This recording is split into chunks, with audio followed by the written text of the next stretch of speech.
Hello, नमस्कार. तर आज मी मस्त साडी घातली होती. खूप दिवसांनी साडी घातली होती आणि मी आज सागरवेणी घातली होती.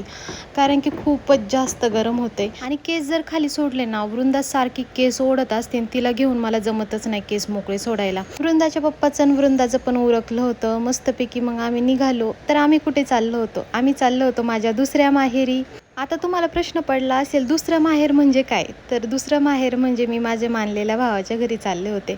त्यांच्या बाळाचा बड्डे होता आणि मग आम्हाला जायचं होतं बड्डेला.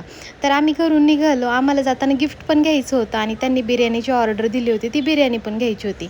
आम्ही पहिले एका शॉपमध्ये गेलो गिफ्ट घ्यायला. तर आम्हाला जसं गिफ्ट घ्यायचं होतं ना, तिथं आम्हाला नव्हतं भेटत. दुसऱ्या ठिकाणी भेटत होतं, पण ते खूप जास्त लांब होतं. आम्ही त्या शॉपमधून निघालो. पहिले तर बिर्याणी घेतली आम्ही.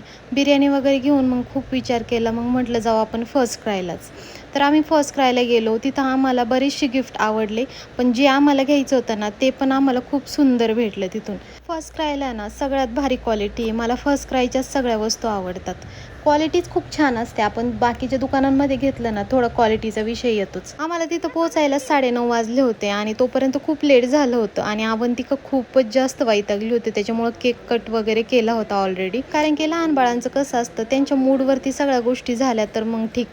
आणि सगळे मग मस्त भेटले, खूप छान गप्पा वगैरे झाल्या. वृंदा खूपच जास्त वैतागली होती. मी पहिल्यांदा वृंदाला झोपवलं आणि मग जेवायला बसले. आणि इकडं आले ना, सगळ्यांसोबत खूप मजाक मस्करी चाललेली असते. आणि आम्ही सगळे जेवायला बसलो होतो. मी माझ्या 2 भावजायांच्यामध्ये बसले होते. सगळेजण हाय करत होते.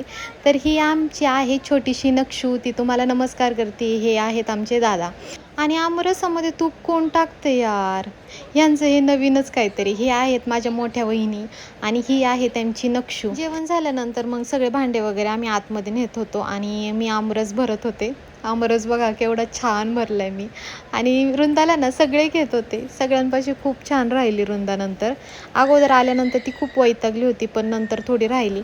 आणि मग जायचं होतं आम्हाला आमच्या घरी. तर अवंतिका वृंदाला भेटली आणि मग आम्ही निघालो. आणि निघताना मग माझ्या लक्षात आलं मी फोटोच नाही काढले.